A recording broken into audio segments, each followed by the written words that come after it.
శ్రీ గురుభ్యో నమ. శ్రీ మహాగణపతే నమ. శ్రీమాత్రే నమ. శ్రీ విష్ణు రూపాయ నమ శివాయ. మన లలితాష్టోత్తర శతనామావళి చెప్పుకుంటున్నాం కదండి.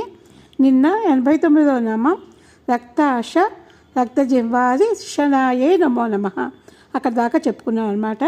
ఏంటంటే ఏదైనా వస్తువును అంటే కళ్ళతో చూస్తాము, అది కావాలనిపిస్తుంది అనమాట. ఈ విషయాలు కావాలనుకోవడమే రక్తజిహ్వ. శిక్షణ అంటే ఏంటంటే తీర్చిదిద్దడం అనమాట. వీటన్నిటిని అమ్మవారు తీర్చిదిద్దుతారు అనమాట. 90వ నామం అండి మహిషాసుర దౌర్వీర్య నిగ్రహాయే నమో నమ. ఎందరు రాక్షసులు అమ్మవారు సంహరించినప్పటికీ మహిషాసుర మధ్య చాలా ప్రసిద్ధి చెందిన నామం అండి.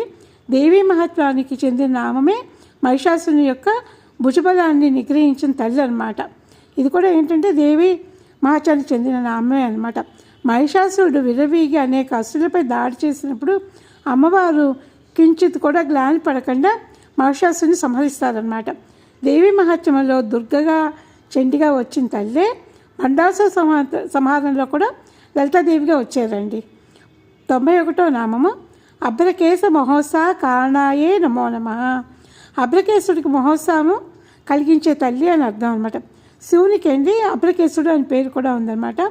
అభ్రకేశుడు అంటే ఏంటంటే వ్యోమకేశుడు, ఆకాశం అనమాట. ఆకాశమే కేశాల కింద కలిగినవాడు. పరమాత్మ యొక్క విశ్వమంగళ రూపాన్ని విశ్వేశ్వరుడిని ఇక్కడ భావం చేస్తున్నారండి. అనంతమైన ఆకాశం ఏంటంటే అనంతమైన ఆకాశాన్ని మంగళ రూపాన్ని విశ్వేశ్వరుడిని ఇక్కడ మనం భావం చేయాలన్నమాట. అనంతమైన ఆకాశం ఆయనకి కేశంగా ఉందన్నమాట. శివుడు ఉత్సాహం పొందడానికి అమ్మవారు కారణం. ఉత్సాహం అంటేనే ఒక పని చేయడానికి కావాల్సిన సంసిద్ధత అనమాట. ఆ సంసిద్ధత అంటూ ఉంటేనే మనం పని చేయగలుగుతాం. సృష్టి స్థితి సంహార కార్యములు శివుడు చేస్తాడు.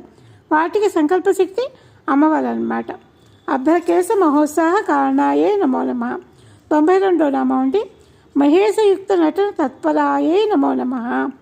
తత్పర అంటే ఆసక్తి కలది అని అర్థం అనమాట. మహేశ్వరునితో కూడి నాట్యం చేయడానికి ఆసక్తి కల తల్లి అని అర్థం. శివుడు నటరాజు నాట్యం చేయడానికి ఆసక్తి కల తల్లి. ఏంటంటే ఆయనతో కలిసి నాట్యం చేయడం అమ్మవారికి చాలా ఇష్టం అన్నమాట. స్పందన శక్తి ఎలా అంటే తీగని మీటగానే రాగాలు ఎలా మోగుతాయి, అట్లాగే శివుడు నాట్యం చేస్తున్నాడంటే తనలోని లీలలను విన్యాసాలను వ్యక్తపరుస్తున్నాడు అనమాట.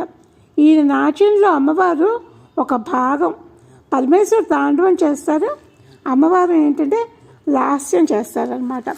ఈ లాస్య తాండవ అధన్యాస తత్వాన్ని ఇక్కడ గుర్తు